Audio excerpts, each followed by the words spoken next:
Okay, stargazers, I'm going to try and get through this inauguration chart examination very quickly with as little cussing as possible. So bear with me. I don't like this man. I don't like anything he represents. I cannot stand, I loathe his administration and all those god-awful racist, elitist.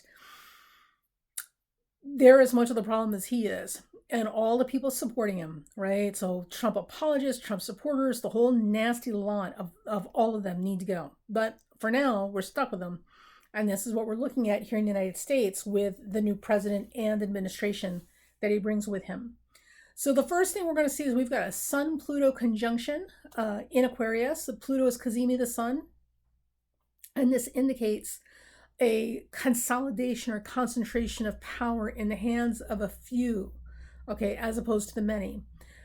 Typically with Aquarius, I would say that this is a sign that I associate with science, but since we know the average reading level in the United States has been reported to be the 5th grade, you bunch of morons. Literally, people on average in the United States read at a 5th grade level, and their intellect is about the same place. So with that said, obviously science, reading, and thinking is too hard for them, so they're going to lean towards religion and superstitious beliefs, right? So this Aquarius emphasis, I can't say has to do with the power being in the hands of the few and the elite that have to do with the sciences and technologies as much as the tech bros, right? So this whole, listen, there's nothing I'm going to tell you from this chart that's new. All of this is confirmation of what we're already seeing, which is even more terrifying. So there's that. Now there is the possibility with that Sun-Pluto conjunction in Aquarius that because Aquarius is the common man, power to the people, comrade, power to the people. This could also indicate possible revolution, right? And transformation and overthrow of the powers that be, and like our own French Revolution. But again, the average reading level in the United States is the 5th grade with the associated intellect that goes with it. So there's that. All right. Also too in this chart, we have a Venus-Saturn conjunction, which is yikes. So Venus and Saturn together is a difficult position, especially in the sign of Pisces, because it tends to make people more callous. And certainly more deluded, right? So there's a lot of, because Saturn is fear, there's a lot of fear-based thinking and a lot of fear-driven decisions and actions that are being taken. Also, too, Venus rules luxuries and indulgences, pleasures, comfort, things that feel good and are good for us, and it is joined with Saturn, that like Scrooge, the story about Ebenezer Scrooge. Saturn is Ebenezer Scrooge. So Ebenezer Scrooge has come to town and he's got Venus hostage. So when they talk about this being a lot of austerity during this administration, I don't think anybody realizes just how much austerity we down here are going to be looking at. This is not good. This idiot is going to tank the economy. He's going to tank the freaking economy and drag us all down and throw us under the bus while it's happening. Oh dear God in heaven. Now, just real quick before I get further in this chart, the thing I want to remind you guys is that when it comes to the economy, it's not necessarily ruled by the powers that be. There are a lot of economists and people who make these major decisions, the World Banks and all that sort of stuff, that are doing everything they can to keep things under control, because we are literally economically, we are all tied to everybody else in terms of finances and banking. Nobody talks about that. And I only know about it because I used to date an economist, and he explained it to me once, and it's a long, complicated explanation. But trust me when I tell you, if one country goes down, there's the possibility that we all go down like dominoes with it. That's like the whole Greece and the euro, right? And the bailout of Greece and their financial irresponsibility. And that's why the people in the European Union that are part of the euro currency had to help bail out Greece because of their own stupid decisions. Nobody wanted to, but you didn't have a choice, because if you didn't, everybody went down with them. Oh my God. And that's how Germany ended up holding the bag for a lot of the debt that Greece incurred. I don't know. Anyway, so he may tank our economy, and he certainly will, but it won't collapse. Like, we're not going to have we're not going to have the Great Depression where everything collapses and, falls into the abyss and people are jumping out of, skyscrapers to their death. It's not that bad. And the people who are connected to the international banking systems and the international finance are going to do everything they can to make sure that that doesn't happen. But believe you me, this administration is going to make a hot freaking mess of what economy we do have. So you're going to have to tighten your belt. You're going to have to tighten your belts. This is no joke. You thought eggs at $6 a dozen was expensive? Okay. Now, with that said, Jupiter will be squaring through most of this initial year. Jupiter will be squaring Venus and Saturn. This is just going to make things more confusing. There's going to be a lot of about faces, last minute changes of decision. Like, people aren't going to know if they're coming or going because it's Jupiter in Gemini. And Jupiter in Gemini is retrograde. It's squaring Venus and Saturn in Pisces. And that's literally chaos and disorganization is what you can expect with that particular combination, natally or in a mundane chart. Will not be fun. Now, the thing that the astrologers not all of them, but some of the astrologers out there might be fixated on is this Mars in Cancer retrograde. Mars in Cancer, I mean, there is the possibility that this big mouth could get us in a war, but there are many, many people who are going to do everything they can to prevent that from happening. Okay? But he will certainly give it his best. Jesus, what an imbecile. Anyway, with Mars retrograde in Cancer, one of the things we see is that it's also making a trine to Venus and Saturn. So people are going to be feeling more selfish than they were before, as if that were possible, right? People are going to be feeling much more self-protective, much more tribal.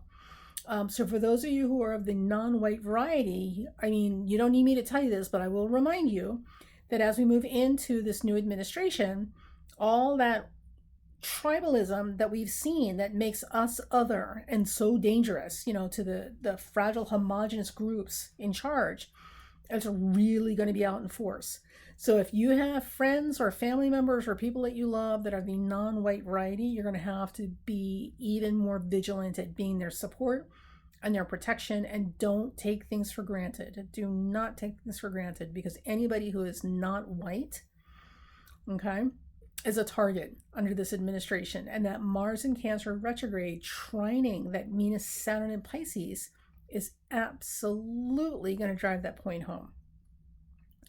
Now, the moon on inauguration day is in Libra. It will be squaring Mars, right? Adding, again, more to the whole tribalism nonsense.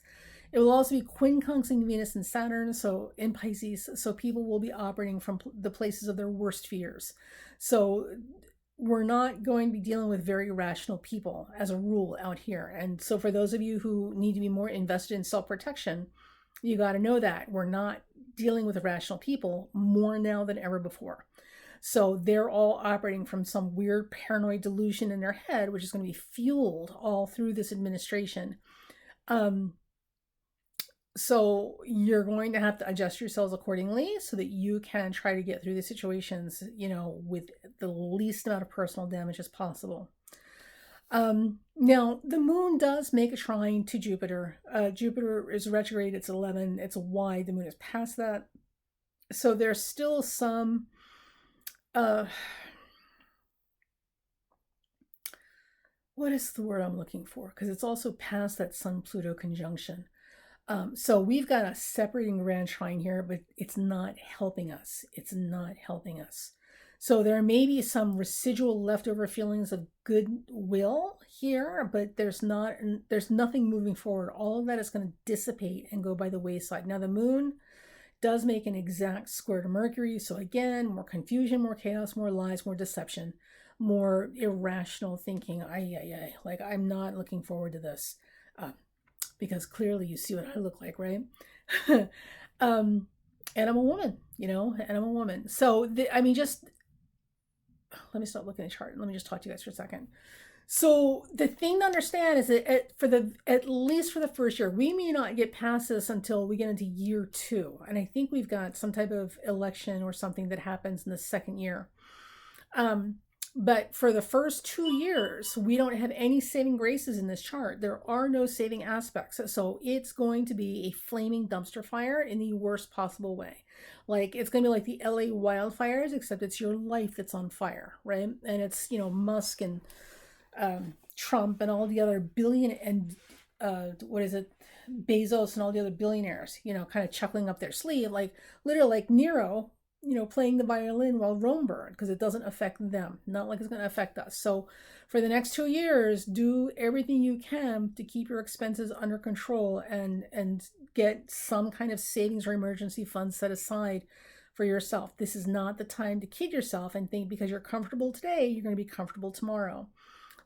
People who are comfortable and fairly safe from living on the edge right now are going to be the hardest hit. And just in case y'all didn't know or you forgot, remember, resist the urge to look at these idiots and go, told you so. What did you think was going to happen? We can't say that. They got to learn their lessons, unfortunately. Just like having a family, right? A spouse or a parent, like, we're all kind of tied together. So when one is making all sorts of bad decisions that puts all of us in a bad way, we're all in a bad way with them until we can climb out of this mess.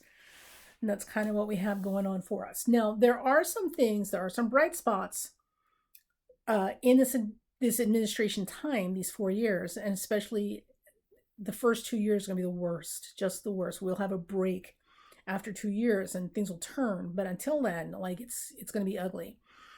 The thing about it is there are saving graces built in here. The first is that the Sun Pluto together absolutely is about consolidating power. But remember, Aquarius is about the masses. It's about all of us together as a community, right? Of diversity. Ooh, DEI.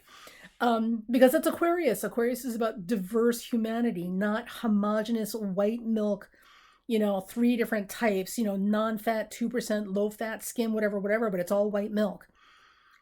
Aquarius is about diversity in culture, in gender, in race, in language. It's all of these things. So when the Sun and Pluto are together in the sign of Aquarius, the consolidation of power is in the hands of the many. We have the power to keep things moving in the direction it needs to go. Don't let them kid you into thinking that you have lost the war.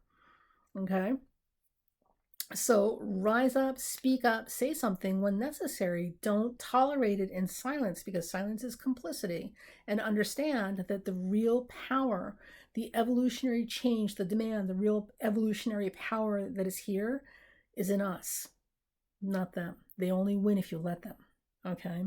And your life is worth far more than a couple of pennies on the dollar, so that ugly billionaires can have a little bit more money to get better looking dates because they couldn't get a date otherwise. Honestly, without the money, who would sleep with any of those guys? Jesus. So there's that. Venus and Saturn in Pisces is also going to give you the opportunity to really reflect on your spiritual values and what's important to you. Kindness, compassion, all the spiritual golden rules that we were taught growing up or should have been taught growing up. This is going to be a time when they will have more potency and more power. So reaching across and helping other people in need, showing kindness and compassion and charity because you can, has huge, huge resonance and power. Don't stop doing it, and don't think that it doesn't matter. You might not be able to see the impact of what you're doing, but one candle can light 1,000,000 candles, and all those candles lit up from the original one can illuminate like just an unbelievable expanse of darkness. So light your candle and keep sharing that light. So there is that. So these are the things we have to reach for, which will be very difficult to do because this is not the time when people are going to be feeling very generous. This is not a time when people are going to be feeling very brave or very comfortable with people who are different from them. This is going to be a time when it's going to be easier for people to be scared and selfish and self-serving and buy into this whole tribal, homogenous idea that the only people they need to look out for are the people that are either part of their immediate family or people that look like them. Okay? Because, Bluetooth that we enjoy for everything and the internet was brought to you by a woman. And I believe she was Jewish too. But sure, let's make sure that the only people who have access to the playing field are the men. Okay, and the men who look like each other. Okay. And the other thing I'm going to say is that with Mars retrograde in Cancer, here's another thing to consider, right? Is the retrograde position of Mars and the Cancer position of Mars slows Mars down. So what could have been a huge conflagration uh, in this administration, right, which literally could have been a wildfire out of control of just hatefulness and spitefulness and selfishness and meanness and all the things that we have come to associate with your typical MAGA supporter, right? While this could have been literally their banner year, oh yeah, hey, let's do it. It's actually not. So all of those things that we associate with them, selfishness, stupidity, cruelty, um, fear, hatefulness, spitefulness, all those things, the homogeny, right? The conceit of racial homogeny. All of those things are actually at a handicap right now. They don't see it. But that's why we're going through this, because they got to learn. Unfortunately, apparently, they got to learn the hard way. So in this respect, Mars is actually weak. This could have been a lot worse. So this administration will not get off to an easy start, and it will not move successfully. And if anything, it's going to be the, excuse my language, the shit show that we expected to be, and worse. So make sure you got popcorn. And remember, don't say it out loud. You cannot say, I told you so. What did you expect? You can think it, but don't you say it. Like, they got to figure this out on their own. Okay, and the last thing is Jupiter is in Gemini. So Jupiter in Gemini, one of the good things about Jupiter in Gemini is that it does give us the ability to come up for air and come up for some breathing and some rational thinking, right? It gives us the ability to step back from our emotions, like to distance ourselves from our emotions and to think. Now, again, in this country, apparently the average reading level is the 5th grade with the intellect that goes with it. And I keep saying this, I'm still horrified every time I think about this. They did the statistics, that's where we're at, which explains a lot. Even with that said, we know thinking is hard for some people, right? They'd rather have conspiracy theories and all, like the pedophile rings and pizzeria basements, where the basement doesn't even exist. There is still, however, an overwhelming energy of coming up for air and taking a breather and getting in your right mind.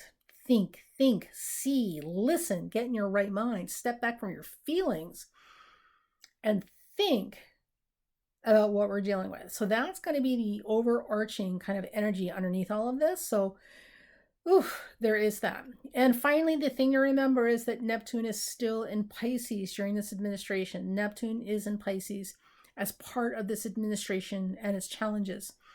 And Neptune has power. Neptune in Pisces has power. This is literally the last gasp chance to get it right. Because once Neptune goes into Aries and Saturn goes into Aries, what you see is what you get. So if we don't figure it out now and start living up to our golden rule standards, like if you think this is bad now, it will get much, much worse. The dark ages will be upon us. Okay? So we still have a chance. And everything that is associated with Neptune, right? The Jesus principles, right? Or Allah or Buddha, whatever your religion is, all those spiritual golden rules, has power. Don't you kid yourself. So use that and activate it as we struggle to get through the next 2 years. We got 2 years, and then the tables will turn and we'll get a break. And depending on how we've conducted ourselves during those 2 years, will determine how much of a break we get and how much relief we're going to get from this. But again, these things are a choice. We got a whole lot of people who don't give a rat's behind about the women in their life. They don't care if these women get pregnant by men that they would never give the time of day to, or these pregnancies that they're having would kill them, if they don't abort them, because it's a medically necessary procedure because the pregnancy is not viable. They don't care if these women are married to abusive husbands or men married to abusive wives. They're not allowed to leave those marriages unless a third party decides for them that they can leave those marriages, because no contest divorces have now just gone out the window, right? They're trying to drag us back. The evangelists and the oligarchy, right? The big rich tech bros, the billionaire club, they're trying to drag us back to a time when people were hungry and tired and stressed out and struggling, okay? And they were so busy just trying to live, get from one day to the other, keep the mouths fed of the kids that they're making that they have no control over not having, right? That we don't have time to talk to each other, which is also why they're getting rid of the communication platforms. Musk took over Twitter, and that's exactly what he did. He destroyed our ability to talk to each other and get information accurately and quickly from each other, right? They're getting rid of TikTok now for the same reason, because TikTok took Twitter's place. And TikTok was the platform where people were getting their news, objective news, not manicured news edited by the handful of people who own these news outlets, but actual you and I talking to each other, giving live, objective, honest, accurate information from multiple sources, right? So now they're taking TikTok away. And as soon as TikTok is replaced by something else, they're going to try and take that away too, because they don't want us talking to each other. Because as long as you are stressed out, tired, hungry, poor, and struggling, you don't have time to think about what's happening or figure out how to fix it.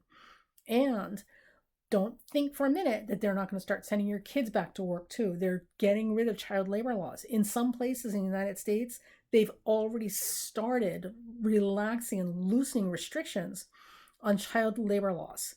They're literally going to put your children to work. They're going to keep your ass tired, starving, and hungry, and then they're going to take your kids, all those kids that you have no control over having, and they're going to put them to work too. And everybody here is going to be working on cheaper wages than China and Mexico have ever had to work. And they won't care because it won't affect them. But, told you so. What did you think was going to happen? So that's what we've got for the administration, and especially we're really going to feel it these first 2 years. So be careful, be warned, plan accordingly, be as pragmatic as possible. And remember, the things that are operating, one, you have the power. The power is in the hands of the people, not the few. But you have to stand up and be heard and seen. And you have to be awake and paying attention. And you have to take a stand, right? You can't just roll over and let them do whatever because, that's just the way it is. You can't do that. This is your life.